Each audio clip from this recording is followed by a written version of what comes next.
Karena ketika dia mengatakan, apakah penulis kitab Al-Fakhri itu menafikan adanya Ubaidillah? Loh, gimana mau dinafikan? Kalau memang tidak ada kabar sama sekali yang dia dengar bahwasanya ada nama Ubaidillah yang diklaim sebagai anak Ahmad bin Isa. Pengingkaran itu akan terjadi ketika tersiarnya kabar yang kemudian setelah ditelaah, ditelusuri, diteliti, meragukan kabar itu, maka pasti ada pengingkaran. Tapi kalau tidak ada tersiarnya kabar, ya bagaimana orang mau mengingkari? Nah, ini yang saya sebut cacat logika.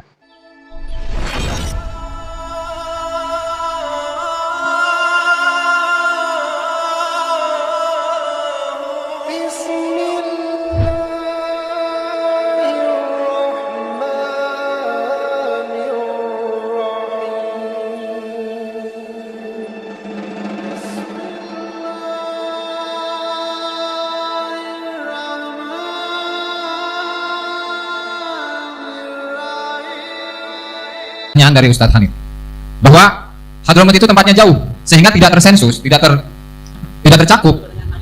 Oke, boleh. Ya, boleh saya jawab. Nah, di sini satu kitab yang namanya Al-Fakhri, karya dari Al-Azwarqani, yang wafat pada abad ke-7 Hijriah. Di dalam kitab ini menyensus, artinya mendeteksi salah satu keturunan dari Musa Al-Kadim, yang salah satunya Ahmad Al-Ukhaidir. Ahmad Al-Ukhaidir. Saya bacakan teksnya.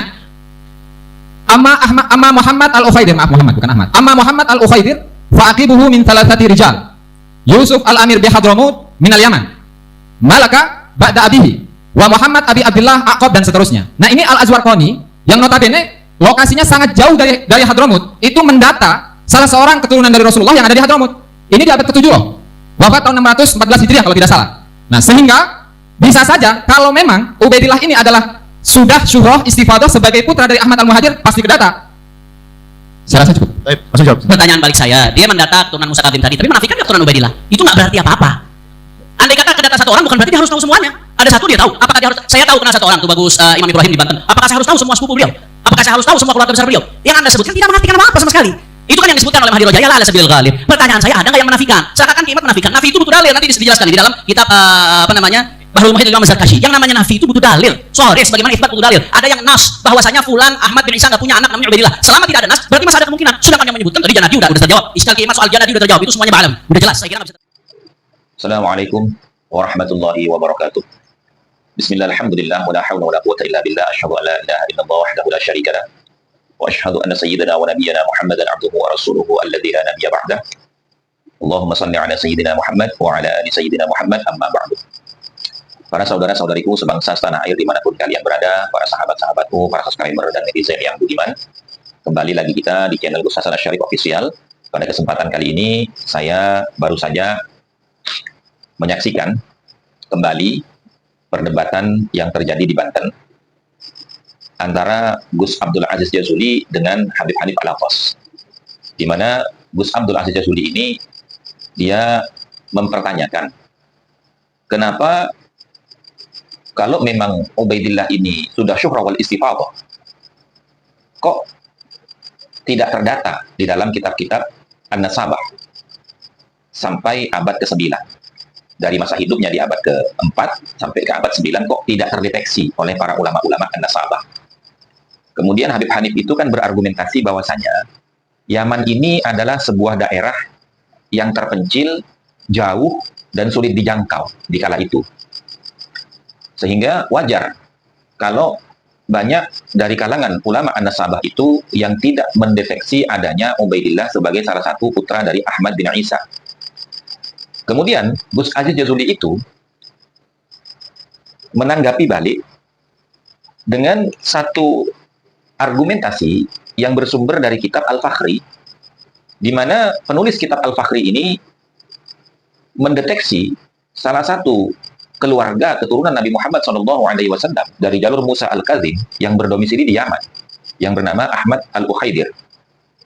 Kemudian Gus Aziz Jazuli mengatakan, kenapa penulis kitab Al-Fakhri ini dia bisa mendata salah satu keturunan Nabi Muhammad yang ada di Yaman dari jalur Musa Al-Kazim yang bernama Ahmad Al-Ukhaidir, akan tetapi dia tidak mendeteksi adanya Ubaidillah yang diklaim sebagai salah satu putra daripada Ahmad bin Isa. Bukankah Ahmad bin Isa itu sudah syuhrah wal istifadah? menurut versi klan Ba'alawi. Tapi kenapa kok bisa tidak terdeteksi oleh Al-Fakhri, oleh penulis kitab Al-Fakhri, yang mana kitab itu ditulis di abad ke-7. Artinya, itu 3 abad setelah wafatnya Ubaidillah. Kalau memang sudah syuhra wal istifadhah, ketika ada seorang an-nasabah ingin mendeteksi satu wilayah akan adanya atau tidak adanya dzurriyyah Nabi di sana, kemudian dia berangkat ke wilayah itu, dan kemudian dia mendapatkan hasil di situ, mendeteksi adanya keluarga keturunan daripada Musa Al-Kazim, yang kemudian ditulis dalam kitabnya bernama Ahmad Al-Ukhaidir. Lalu kenapa kok tidak deteksi nama Ubaidillah yang diklaim sebagai salah satu putra daripada Ahmad bin Isa, kalau memang sudah syuhra wal istifadhah? Kemudian Habib Hanif mengatakan, tidak mendeteksi adanya Ubaidillah itu tidak berarti tidak adanya Ubaidillah. Karena penulis kitab Al-Fakhri ini kan tidak sedang mendata keluarganya Ahmad bin Isa, tapi sedang mendata keluarganya Musa Al-Kazim.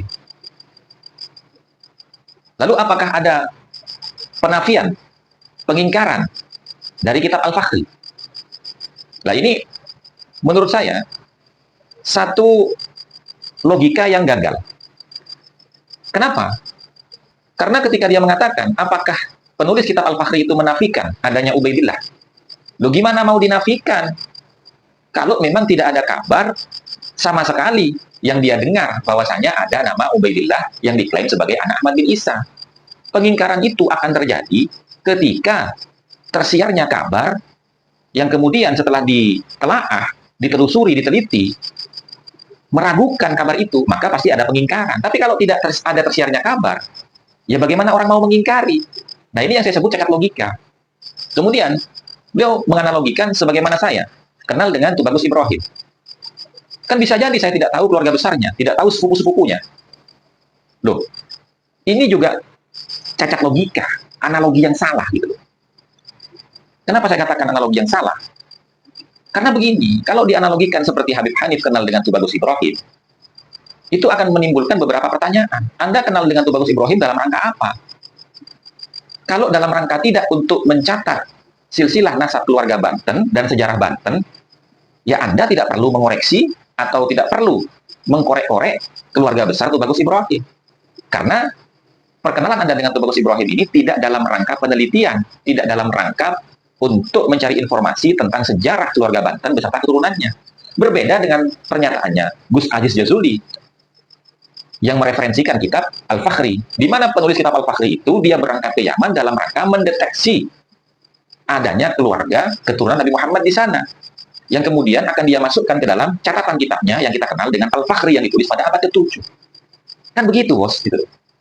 Jadi kalau misalkan Al-Majdi, penulis kitab Al-Fakhri ini datang ke Yaman, tujuan dia kan jelas nih sebagai ulama an-nasabah, tentunya akan mencari informasi, akan menggali informasi di sana. Siapa saja dzurriyyahnya Nabi yang ada di Yaman. Nah, kalau ternyata tidak terdeteksi adanya nama Ubaidillah di sana, yang dalam versinya Ba'alawi diklaim sudah syuhra wal istifadhah di sana sebagai imam, kan tidak mungkin tidak terdeteksi. Ini nggak masuk akal gitu. Nah, ini yang disebut menang debat. Ya tidak menang debat, saudara, kata itu.